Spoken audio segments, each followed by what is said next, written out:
My parents forced us to be the stars of their family channel and made us fake having cancer for donations. This is how it all unfolded. Ever since my younger sister and I were old enough to dress ourselves, our parents expected us to pour every second of our free time into building their YouTube channel. In the beginning, it just meant staying up until 2 a.m. editing and uploading videos. But it didn't stay that innocent for long. Mom began screaming at us off camera to get the perfect shot of us crying. Dad started withholding food until we filmed content for our individual channels. Our teachers noticed the changes, how exhausted we looked, how our bodies were thinning out. That's when our parents lied, telling them we were both chronically ill. The amount of sympathy, kindness, and even money they received from that single lie planted a dangerous idea in their minds. Not even a month later, we were packing up to move across the country. Mom claimed it was just for a change of scenery. But the first night in our new home, she taped me to a chair. She pulled out a razor and shaved my head completely bald. I cried and screamed, but she just kept buzzing, stone-faced. The next morning, she sat me down in front of the camera and told me to announce I had melanoma. When I refused, saying I wasn't comfortable lying, she took off her belt and beat me until I agreed. I recorded the video through real, trembling sobs. I think that's why Mom liked it so much. The GoFundMe launched that same afternoon, and that, unfortunately, was just the beginning. By nightfall, I was being forced to practice a slow shuffle walk, holding onto the walls like I was too weak from chemo to stand. I wasn't given a full dinner either. Dad said I had to lose more weight to make it look believable. The next morning, Mom spent over an hour applying makeup to give me dark circles under my eyes and a ghostly, sickly complexion. I remember my little sister, Clara, standing silently in the corner, too terrified to speak for fear they'd turn on her too. And a month later, they did. They announced that 6-year-old Clara had muscular dystrophy. They made both of us film the video, just the two of us, crying in each other's arms. My parents had chosen that illness on purpose. They said its progression would be easy to fake. Clara just needed to look gradually weaker and more fragile. So they ordered her leg braces she didn't need and forced her to wear them all the time. They even screwed them into her legs at night while she slept, the metal piercing into her calves. She screamed and sobbed in agony, begging them to take them off. But they just put in their noise-canceling headphones and fall asleep peacefully on their duck feather king-size mattress. Before long, the braces had done so much damage that Clara genuinely couldn't walk right anymore. She limped everywhere, wincing in pain. And our parents adored it. Now the footage of her struggling to move didn't have to be staged anymore. Eventually, it became so profitable that they brought it to school. They dragged Clara and me into the principal's office and coached us to ask for surprise fundraisers, ones our parents couldn't know about, so the money would go directly to the cause. But then came the night that broke me. I came downstairs to grab alcohol wipes to clean Clara's wounds when I overheard Mom and Dad in the kitchen laughing and counting the day's earnings. Mom had a spreadsheet open, logging which symptoms had brought in the most donations. I listened as they plotted the next twist in our storyline. They would claim my cancer had spread to my brain. They even discussed creating fake surgical scars on Clara by cutting her skin. That's when I knew I couldn't keep living like this. The following week, I asked to see the school nurse, a request I'd never dared make before. When I stepped into her office, she immediately began pampering me, thinking I was the terminal cancer kit. But I stopped her. I pulled out the forged medical documents I'd stolen that morning. They were clearly photoshopped. Then I took out my phone and showed her the makeup I kept in my bag, the same makeup I used every lunch period to reapply my chemo face. The nurse's expression dropped more and more as I explained everything, from the lies about my cancer to Clara's leg brace torture. She promised she'd report it immediately. She even broke protocol and hugged me, telling me neither Clara nor I would ever have anything like that ever again. I returned to class trembling, knowing exactly what would happen if my parents discovered I'd told anyone. Within 2 hours, they were at the school. Mom walked in with perfect tears streaming down her face, while Dad wore the solemn expression of a man devastated by his child's illness. They carried thick folders stuffed with fabricated medical records going back years, letters from fake oncologists, expertly doctored test results showing cancer markers. Dad even pulled up a video call on his iPad, featuring an actor I'd never seen before, pretending to be a doctor in what looked like a legitimate office. They told the principal I was suffering from medical trauma denial, a supposed condition common in pediatric cancer patients. Mom claimed the only reason I'd brought makeup to school was because I couldn't face the truth and was trying to appear healthy. I watched in horror as the nurse's expression shifted, her certainty slowly fading. The documents were disturbingly convincing, and the fake doctor sounded professional. The principal suggested waiting for the results of a full investigation. That afternoon, they sent me home, with my parents. That evening, Dad called me into the kitchen after sending Clara to her room. His expression was cold, deliberate. He placed a small pharmacy bag on the table in front of me. 2 a day, he said, starting now. He pulled a pill from the bottle and forced it into my mouth. I tried to spit it out, but he clamped my jaw shut and tilted my head back until I had no choice but to swallow. The bitter taste burned down my throat. He sat across from me for several minutes, watching closely, checking under my tongue and between my cheeks like a prison warden. Satisfied, he slid the prescription bottle toward me. My name was printed clearly on the label. The doctor listed was Dr. Nathanson, Mom's longtime therapist and occasional enabler. I recognized the medication. It was the same stuff from the amber bottles in Mom's bathroom, the kind that made her stare blankly at the wall for hours when she first started taking them. That night, I waited until everyone was asleep. Then I crept to the bathroom and jammed my fingers down my throat over the toilet, desperate to purge the pill. Nothing came up but bile. As I knelt there shaking, I looked up, and Dad was standing in the doorway, arms crossed, eyes unblinking. He didn't say a word, just stared. When I tried to pass him, he blocked the exit. We stood locked in that silent standoff for 20 minutes before he finally stepped aside. The next morning, Mom called us into the living room. The camera was already on the tripod. The ring light washed us in an eerie glow. Clara sat beside me, her brace pressing into her leg so hard I could see a stain of fresh blood on her sock. She didn't cry. She just stared at the floor. Mom cleared her throat and pressed record.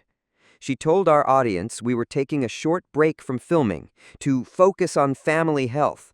Her voice cracked on cue, just enough to sound authentic.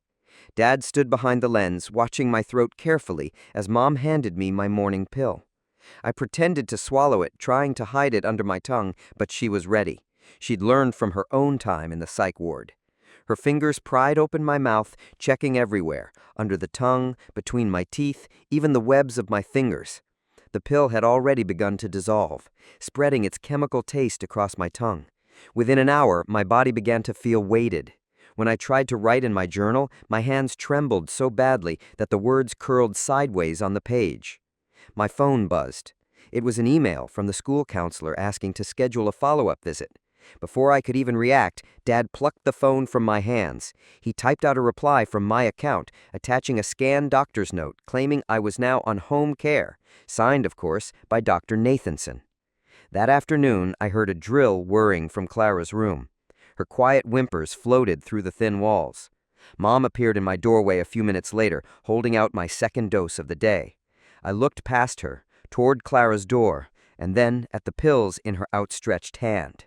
There really wasn't a choice. Either I took the medication, or they'd start another round of physical therapy with power tools. I dry swallowed both pills. Mom smiled and gently stroked my scalp. The fog rolled in even faster this time. My handwriting collapsed into scrawls. Even if I had access to a phone, I wouldn't have been able to text for help. Letters danced and twisted on the screen. My sister passed by my door with her head down, her leg tightly wrapped in new bandages. That week, everything began to unravel. Grandma called, insisting on visiting for my birthday. Dad's boss demanded he return to the office after months of family medical leave. And Clara's teacher started asking questions about why a 6-year-old girl's limp was getting worse. Mom went into full crisis mode. She drilled Clara and me on what to say, how to behave, and which symptoms to fake. Before Grandma arrived, I helped Clara cover her bruises with concealer. She leaned close and whispered something that jolted my foggy mind awake. Like we do for videos, but backwards. She was right. We weren't fabricating wounds anymore. We were hiding the real ones. Grandma showed up with a chocolate cake and a face full of quiet concern. During dinner, her eyes kept darting to my trembling hands. When I dropped my fork from the medication-induced tremor, she gently reached across the table. "Are you sick, too?" she asked. Mom and Dad locked eyes across the table, exchanging one of their silent, calculating looks. I watched them shape their next lie in real time. Over the following days, Mom had a meltdown after checking the bank account. With no new uploads, the channel's monetization had been suspended. GoFundMe flagged our fundraiser for review. She slammed the laptop shut and stormed upstairs in a rage. That night, Clara crawled into my bed. Her leg brace snagged the sheets, making her wince. She curled into me and whispered, "Maybe if we were better actors, they wouldn't have to hurt us for real." I wanted to tell her it wasn't her fault, that none of this had anything to do with how convincing we were, but my thoughts were slow, syrup thick from the meds. By the time I could form the words, she was already asleep. The next evening, I passed by Dad's office and glimpsed his computer screen. My heart froze. He was browsing residential programs for troubled teens. The tabs were filled with names like wilderness therapy and behavioral correction ranches, facilities in distant states that sounded more like punishments than help. Even through the haze, I knew exactly what those places were. Kids sent there came back different, if they came back at all. Grandma returned the next night, this time with Aunt Marlene. They were there because Aunt Marlene needed Mom's signature on Grandpa's DNR paperwork. Apparently, Mom held medical power of attorney from some ancient family agreement. While they discussed the documents in hushed tones, Grandma kept glancing at my trembling hands. Dad must have noticed. He launched into a story about how I'd been self-harming for attention ever since the YouTube channel began declining. To make it believable, he rolled up my sleeve and pointed to an old scar from a bike accident, claiming it as evidence of my emotional instability. Grandma's face folded into pain. She believed him. That night, my parents made a drastic move. They deleted everything. The entire family YouTube channel wiped clean. Every video, playlist, thumbnail, gone. They used special software to scrub cached versions, remove tags, and erase archives across every social platform. "Too painful with our children's conditions worsening," Mom explained to distant relatives who called in concern.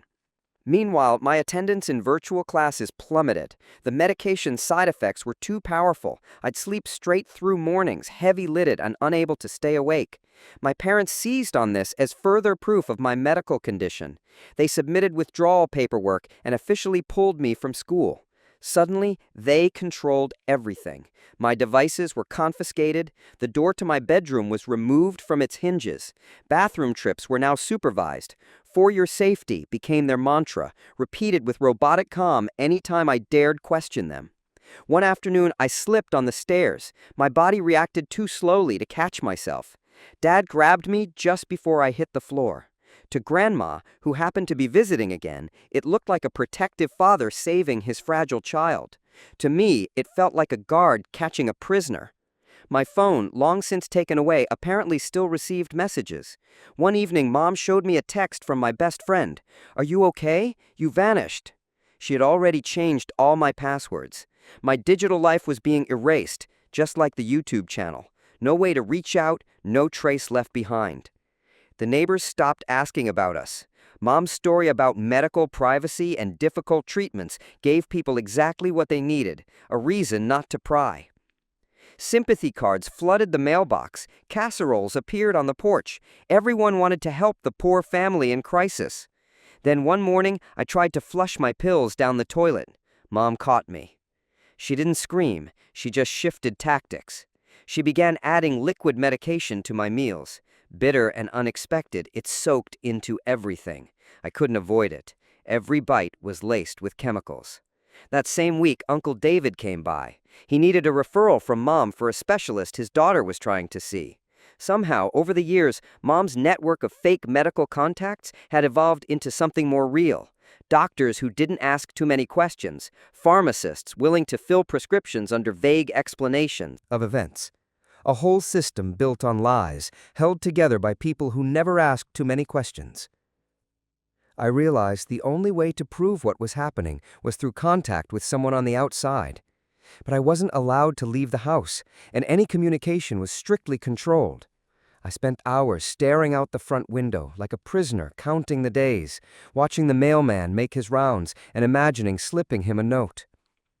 Eventually, the school principal called to request a welfare check after my prolonged absence. My parents responded swiftly, scheduling a homeschool assessment with a woman of their choosing, another of Mom's conveniently agreeable friends. She didn't ask questions. She didn't notice the way my hands shook or the way Clara's limp had worsened. By the end of that month, we all understood. This wasn't a rough patch. It was a siege. Our parents needed us compliant long enough to build a new revenue stream. I needed to stay alive long enough for someone, anyone, to realize the truth. But each day made that harder. The medication blurred my thoughts into mush, and Clara's gait grew more uneven. Then Mom made a new friend, my old English teacher, of all people. They met during a parent support group at the local community center. A few days later, Mom pulled something from her purse like she was revealing a scandal. It was one of my old essays, an assignment I'd written about feeling trapped. The paper was marked up with red pen, underlining words like alone, hopeless, stuck. Mom placed it gently in her growing binder of evidence. The same moments I lived as imprisonment, they reframed as compassionate, medically necessary care. Dad began keeping a leather journal, logging my every tremor, every stumble, every side effect of the medication. In his hands, my agony became data, clinical, objective. One day, while organizing the attic for more storage, I found an old journal I'd kept 2 years earlier. In it, I'd written things like, "I want to be someone," and "maybe YouTube will finally make people notice me." I'd poured my heart into those entries, dreams, hopes, desperation. Mom saw them as proof. She photocopied the pages and highlighted anything she could twist into diagnosis, attention-seeking behavior, narcissistic tendencies. She slapped sticky notes with psychiatric terms in the margins. Meanwhile, Clara was crumbling. Her mental state declined even faster than her physical one. After nearly a year of wearing braces and being treated like she was terminal, she stopped questioning the narrative. On her 7th birthday, she asked for a wheelchair, not because she needed it, but because she believed she was supposed to. Our parents were thrilled. They staged holiday family photos, sending them to relatives with captions like, "making the most of every moment." Mom placed us carefully on the couch, adjusting our posture to look appropriately sick. Clara leaned on her crutches. I sat still, my expression blank from the morning dose. Mom pressed the shutter, then rushed to join us, flipping instantly into her role as the devoted caregiver. We sat like props in a set, smiling through the chemical haze as the camera clicked. Then came the CPS visit, triggered by a teacher's report. For 3 straight days before the caseworker arrived, Mom and Dad coached us like actors in a stage play. We practiced lines, we drilled answers, we rehearsed facial expressions. The consequences of failure were spelled out clearly. Clara's brace was tightened so severely she whimpered with every step. My dosage was increased. The message was simple: deviate from the script and someone will suffer. But during those drowsy mornings, I found a trick. I learned to palm the pills before swallowing and stash them under my tongue. After the meds knocked me out for an hour, I would wake in a fog and sneak to the bathroom, spitting the afternoon dose into the sink when I could. Slowly, I began hiding the pills. I stashed them in a tear in my mattress lining, dozens of little oval whites, building up like an emergency escape plan. Whenever our parents left the house for groceries, they locked us in our rooms. During one of those brief windows, I snuck into their bedroom. I found everything: boxes of medical supplies, prescription pads pre-signed with Dr. Nathanson's name, folders filled with symptom charts, care plans, billing records dating back years. And then, something worse. A folder labeled Long-Term Care Options. Inside, brochures from residential facilities, pricing sheets, even email printouts between Dad and admissions counselors. Wilderness programs, behavioral boot camps, institutions known for compliance training. The family therapist they hired had never once spoken to Clara or me. She only met with our parents. I'd watch her leave after sessions, having never even gone upstairs. I found an old iPod in a junk drawer. It still worked barely. I started recording. I pressed it to the floor during one of their late-night strategy sessions and managed to capture a few minutes of muffled audio. Plans about my mental decline, strategies for future diagnoses. I hoped it might be enough. But Dad found it during a random room check. He smashed it right in front of me, then calmly wrote it down in his journal as more evidence of paranoid delusions.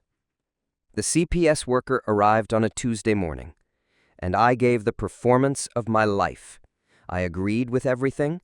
I nodded at the right moments. I repeated the story about school being too stressful, about the medication helping me regulate emotions. Clara did the same.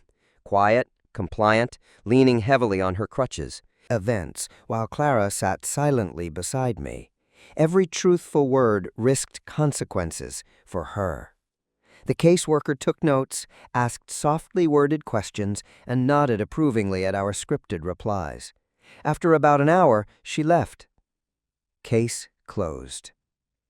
Later that evening, Mom informed us that the school nurse, the one who'd tried to help, had been told her services were no longer necessary.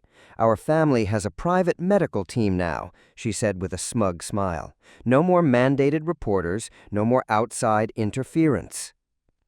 That night, they installed a baby monitor in my room.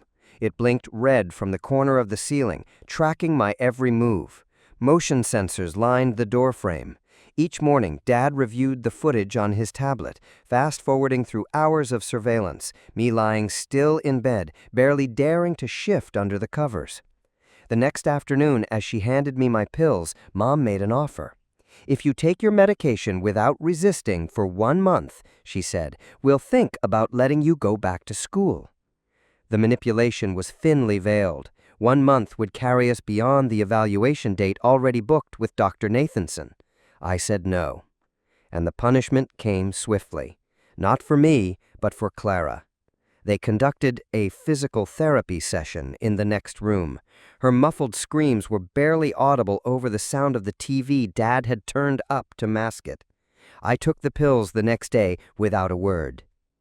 A week later, while returning an old storage box to the attic, I stumbled across a forgotten letter buried between Christmas wreaths. It was a notice from Child Protective Services, an investigation from 2 years ago, before the YouTube channel even began. Someone had raised concerns about our welfare back then. The case had been closed for lack of evidence. We'd been trying to speak up all along, just in the wrong language. Clara had drawn disturbing pictures in school, but teachers dismissed them as wild imagination.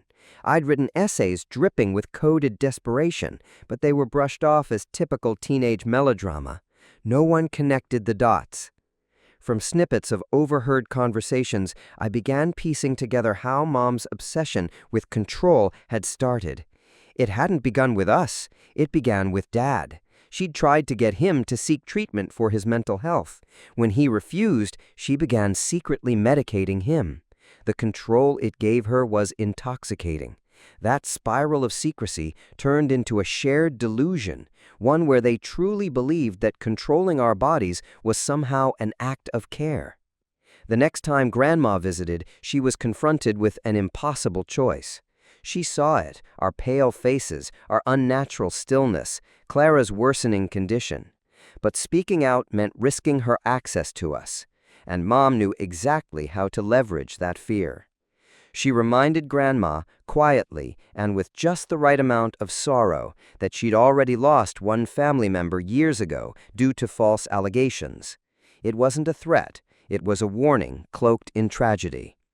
Grandma left with her face twisted in worry. She hugged us longer than usual, her eyes darting over our faces like she was trying to memorize them. I saw something shift in her expression, a crack forming in the facade. From that day on, I began playing my part flawlessly. I took my medication without complaint. I nodded at their stories, acted sick when needed, smiled when prompted. The performance drained everything from me, but it worked. They began to ease up. During a rare grocery trip where they brought us along to maintain the illusion of normalcy, I slipped a folded piece of paper into my pocket. On it, in shaky handwriting, was one word: help. Security cameras were everywhere. When I tried to pass the note to the cashier, Dad's hand landed on my shoulder. I dropped it. In the car, they reviewed the footage frame by frame. I spent the rest of the evening in locked silence. But I didn't stop trying. One afternoon, while they were both at work, I used Clara's toy camera to take pictures. Bottles of medication lined up on the counter, Dad's leather-bound logs, stacks of medical forms, supplies that had no place in a typical home. The toy's memory card was small, easy to hide. Then Mom's estranged brother Alan showed up unannounced. He said he wanted to help with medical expenses, but his true motives became obvious. He asked about Grandma's estate, about whether Clara and I had been written into her will, whether any money might be accessible if he became our guardian. The visit devolved into a screaming match once Mom realized his angle. They were fighting on too many fronts. I took advantage of the chaos to focus on escape. But while I was collecting proof, I missed what was happening with Clara. Her injury had worsened beyond the bruises and pressure wounds. It was infected now, badly. She spiked a fever that couldn't be ignored. For once, they had to seek real medical care. The irony of it was not lost on me. The people who had built an empire on fabricating illness were finally forced to acknowledge a real one. The fallout began quietly. Our college funds were the first to vanish, then our savings accounts. The bonds our grandparents had gifted us over the years were the next to vanish. Mom and Dad said the money went toward medical expenses, but I knew better. They were covering the income they'd lost when the channel disappeared. The desperation was palpable now. Every choice they made tinged with panic. Their newest plan centered around disability claims. They needed medical validation. Fast. Dinner turned into a war zone. The night I dared to question a new prescription, Dad hurled his plate at the wall. Ceramic shards exploded across the floor. Clara and I ducked under the table as Mom screamed about all the things they'd given up. The vacations never taken, the promotions lost, the years sacrificed to raise terminal children. Her voice cracked from rage, not grief. Dad's employer had finally issued a warning: return to work or face termination. He'd used up every benefit, FMLA, sick days, even coworkers' goodwill. His fury erupted in a meltdown that stretched across hours. He listed every cent we'd cost him. The house he could have bought, the retirement plan he'd abandoned, the freedom he believed we had stolen. After that, they moved us to the back bedroom, claiming it would be quieter for healing. But the windows were painted black. The doorknob was reversed to lock from the outside. Motion detectors were installed above the frame. Each addition was recorded in their ever-expanding logbook as precautionary safety measures. Aunt Marlene showed up one afternoon. Grandma must have said something. I caught her alone while Mom was in the bathroom, whispered everything I could: the drugs, the locks, the punishments. I clung to her hand like a lifeline. But her expression didn't change. "You know your parents are doing the best they can," she said softly, her voice full of pity. "Not for us, but for them. It's hard raising children with special needs." And that's when I knew the family had closed ranks. I wrote a desperate letter to my former English teacher. I hid it in my pillowcase, planning to sneak it into the laundry or slip it into outgoing mail. But Mom found it during one of her random room inspections. She contacted the teacher immediately, explaining that I was suffering delusional thinking as a side effect of my medication. After that, my teacher never reached out again. The last family I was still allowed to speak to, the parents of my best friend, cut contact after Mom claimed I'd made violent threats over the phone, a conversation that never even happened. The isolation was now total. Trying to balance the persona of a compliant, medicated daughter with the covert mission of documenting abuse pushed me past my limits. The drugs began creating real symptoms: tremors, slurred thoughts, blurred lines between panic and chemical confusion. I started questioning my own sanity. Maybe I was sick. Maybe this was care. Mom and Dad filmed my decline like they were making a documentary. Clips of my trembling hands, my hollowed eyes, my stumbles down the hallway. Each image labeled, cataloged, proof of the child unraveling before their loving eyes. They were building a case for institutionalization. Clara's drawings, long buried in the corners of the house, revealed things I had failed to see. Children behind bars, houses with walls but no exits, families with empty, blank faces. She had been crying out in the only language she had, and I'd been too overwhelmed to hear her. Then came the news Mom scheduled a formal evaluation with Dr. Nathanson in 2 weeks. He'd already agreed to recommend long-term residential treatment, based solely on their notes. The appointment was just for show. The outcome was already written. In Dad's mind, he was saving us. He thought he was shielding the family from the stigma of mental illness. His brother had died in an alley. His mother had spent years institutionalized. To him, this wasn't abuse, it was prevention. Mom's notebook told the rest of the story. Her own mother had done the same, using pills, diagnoses, and treatment to control anyone in the family who became too difficult. The trauma stretched back generations, a cycle of medicalized obedience disguised as love. I was left with an impossible choice. If I wanted to save Clara, I had to use her. I needed someone to smuggle evidence out: photos, notes, memory cards. But involving her meant making her part of the deception, exposing her to more danger, more betrayal. When I asked her to hide the toy camera's memory card in her shoe during her next appointment, she stared at me like I'd hit her. "You are acting like them," she whispered. The instinct to protect her warred with the reality of what I was asking. Every move I made to save us required breaking her trust first. The weight of that broke something in me. Then Dad found the stash, my hidden meds, damp and half dissolved, wedged into the lining of my mattress. Weeks of carefully avoided pills, all uncovered in seconds. He didn't yell, he didn't punish. He just opened his journal, added another entry, and increased the dose. The liquid medication in my food destroyed what little trust remained between us. There was no going back, no pretending. But a tiny shift occurred one evening during my dosage routine. Dad hesitated. He asked Mom if maybe, just maybe, the medication was too strong, that my condition seemed to be worsening, not improving. It was the first time I'd ever heard doubt in his voice. Mom shut him down instantly, brushing off his concern with tight-lipped authority. But I'd seen it. The first fracture in their carefully synchronized performance. Their new narrative painted me as dangerously unwell, a manipulator, someone so twisted and clever I had even deceived them. They spoke about me in hushed tones full of solemn pity, practiced tearful lines about a daughter slipping beyond their reach. They were perfect in their roles. Everything now hinged on the psychiatric evaluation. My parents' hand-picked doctor, Dr. Nathanson, versus my chemically dulled mind.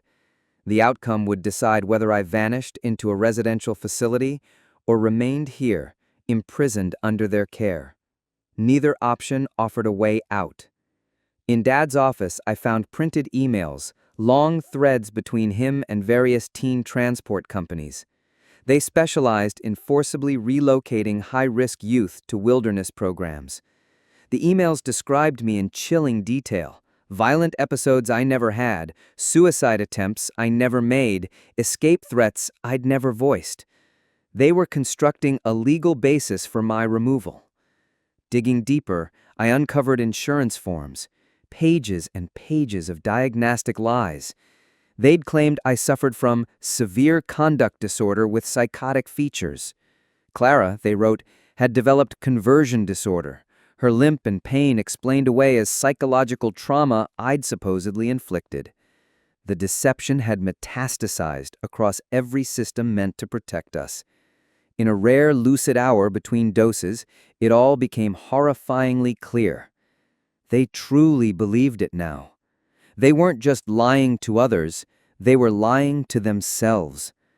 The delusion was mutual, complete.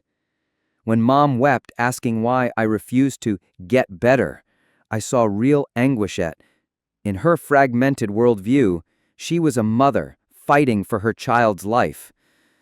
To survive, I began faking progress. Not too much, just enough. I practiced in the mirror, rehearsing stability, calm eye contact, even breathing.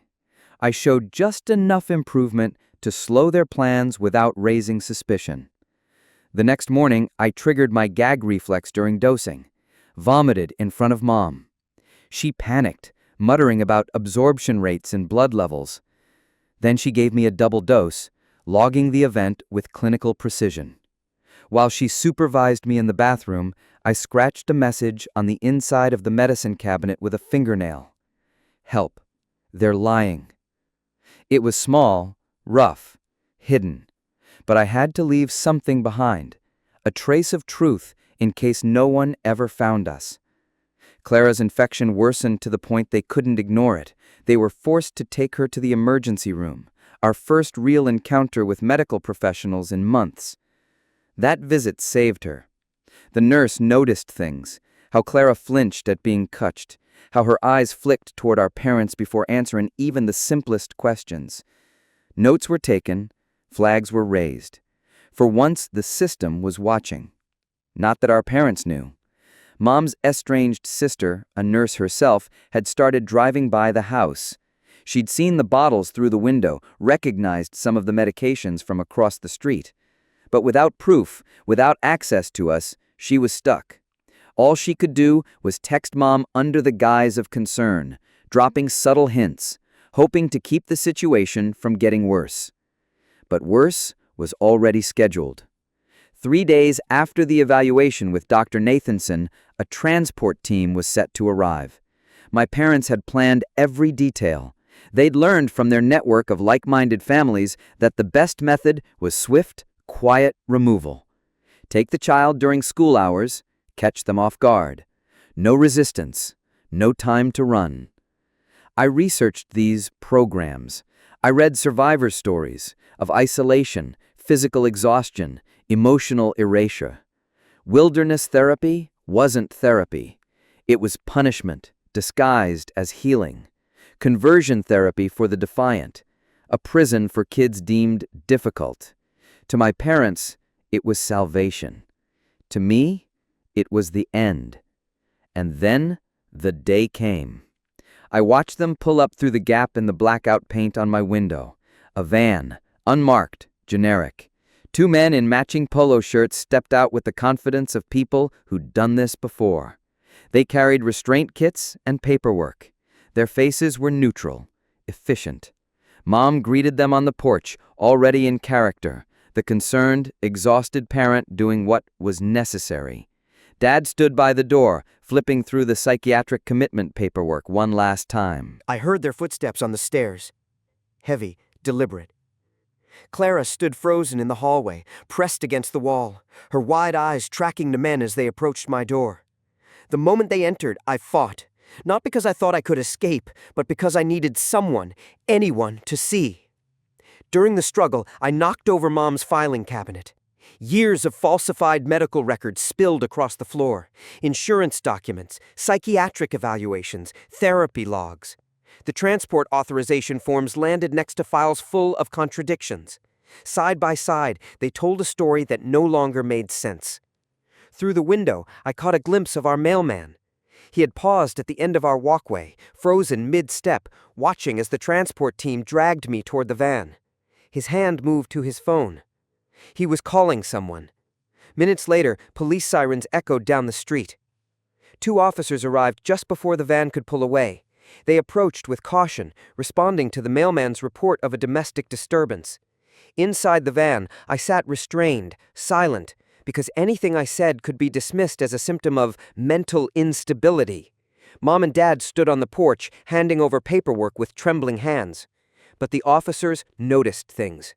The dates on the psychiatric evaluation didn't align with the insurance claims. The doctor's signature on the transport authorization looked oddly different from others nearby. One officer peered through the open front door and saw the scattered files on the living room floor. They asked for additional verification. That's when Dad cracked. His carefully rehearsed facade crumbled under pressure. Voice shaking, he confessed, piecemeal, fragmented, raw. He talked about how Mom had medicated him years ago without his consent, about how she'd helped him, how he'd wanted to do the same for us, to fix us, to protect the family from repeating past tragedies. The officers called for backup and emergency medical teams. Paramedics arrived and separated Clara and me from our parents for the first time in months. For the first time, real professionals evaluated us without Mom and Dad shaping the narrative. The social worker assigned to the ER took her job seriously. My blood was drawn. The results showed toxic levels of multiple psychiatric medications, doses far above what was safe for my age or body weight. Clara's leg was examined next. The infection was obvious, but so was the damage. Tissue trauma, inflammation, the unmistakable imprint of long-term restraint. We were both severely underweight. Blood work revealed vitamin deficiencies, hair loss, muscle deterioration, signs of prolonged neglect masked as care. The X-rays told the rest of the story. Clara's bones showed stress fractures, evidence of long-term pressure from the custom-modified braces, damage no child should ever have endured. Medical records before our move painted a very different picture. No history of psychosis, no physical disability, no diagnoses that justified any of this. And then came the behavioral signs. The ER nurse observed the way I flinched at every sudden sound, how Clara looked to me before answering any questions, how I avoided eye contact with every adult in the room. She wrote everything down, clinical, unbiased, undeniable. This time, Mom couldn't spin it. Child Protective Services arrived with emergency custody orders, in hand. A judge signed off almost immediately. The evidence was overwhelming. We were removed that day. Our parents were detained for questioning. Investigators began unraveling years of fraud and manipulation. The GoFundMe records alone revealed tens of thousands of dollars in donations obtained under false medical claims. Bank statements told a damning story. Money meant for treatments, used instead for travel, home renovations, and online shopping sprees. The family YouTube channel, long since deleted, had funded our lives for years. And when that revenue stream dried up, the control escalated. What began as exaggeration turned into calculated medical abuse. Investigators traced Mom and Dad's techniques to online forums, spaces where parents of difficult teens exchanged tactics. How to get psychiatric diagnoses, which doctors to approach, which transport companies wouldn't ask questions. It was a whole underground community, legal gray zones wrapped in the language of parenting support. Meanwhile, Clara was rushed into emergency surgery. The damage from the braces had reached the bone. The surgeon documented everything. Her recovery would be long, painful. She would need months of physical therapy. But for the first time, she would be treated by people who saw her as a child, not a storyline. And she might always walk with a slight limp. The damage was permanent. Every injury, every scar, every mark of neglect was photographed and logged into official court records. There was no denying the truth anymore. During my own evaluation, I struggled to separate the side effects of the drugs from the trauma responses rooted in reality. My body and mind were tangled in withdrawal from medications I had never needed in the first place. Under close psychiatric supervision, they began tapering the substances out of my system. Each day brought flashes of clarity, but also pain, confusion, and waves of emotional whiplash. The court granted emergency custody to our grandmother. After a full background check and several hearings, she was deemed the most stable relative we had, despite her age. When she arrived at the hospital, she could barely speak through her tears. She hugged us tightly, over and over, whispering apologies for not intervening sooner. We moved into her modest apartment. Social services monitored every aspect of the transition. Rules were strict, visits frequent. But even under supervision, it was the safest place we'd lived in years.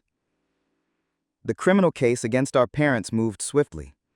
Ironically, the detailed documentation they'd kept, photos, journals, treatment plans, became the prosecution's most damning evidence. They had unknowingly built the case against themselves. Every photo meant to showcase our decline now testified to real harm. Every log entry confirmed the abuse they'd so meticulously planned. Mom underwent a court-ordered psychiatric evaluation. The results were tragic. She no longer possessed the ability to distinguish between care and control. Her years of drugging and managing family members had rewired her understanding of love. In her mind, she truly believed that she had been protecting us. Even in interviews, she insisted tearfully that everything she'd done had been to help. Dad, on the other hand, cracked first. He accepted a plea deal in exchange for testifying. In detailed statements, he explained how they'd built their lie, researching symptoms online, practicing their broken parent performance in the mirror, connecting with doctors who didn't ask too many questions. His testimony expanded the investigation beyond our family. Homeschool watchdog groups and child advocacy organizations uncovered other families with eerily similar dynamics, patterns of fabricated illness, extreme isolation, and obsessive medical control. Our case became the thread that unraveled an entire web of underground abuse networks. What had happened to us wasn't just an isolated tragedy, it was part of something much larger. The trial concluded with both of our parents sentenced to 5 to 7 years in prison. The judge emphasized the systematic nature of the abuse, the financial fraud, and the irreversible physical harm done to Clara. Both were permanently barred from having unsupervised contact with minors after their release. A year passed. Recovery came slowly. I entered intensive therapy, learning how to process trauma, how to differentiate fear from instinct, truth from manipulation, how to trust my own perceptions again. Clara continued physical therapy. She made progress, but her leg would never fully heal. The limp remained, a reminder of everything that had been stolen from her childhood. Our grandmother struggled too. She carried her guilt silently, often waking in the middle of the night to check on us. She threw herself into learning how to care for us properly. No secrets, no shame. She became what she had once been afraid to be, our advocate. The YouTube channel stayed gone. Not a single video resurfaced. Not a cached post, not a single archive. Our public life, the carefully curated illusion, had vanished. The internet erased us as if we had never existed. What remained were medical records, court transcripts, and scars. That was our legacy now. But we were alive, and that meant we still had time to rewrite it.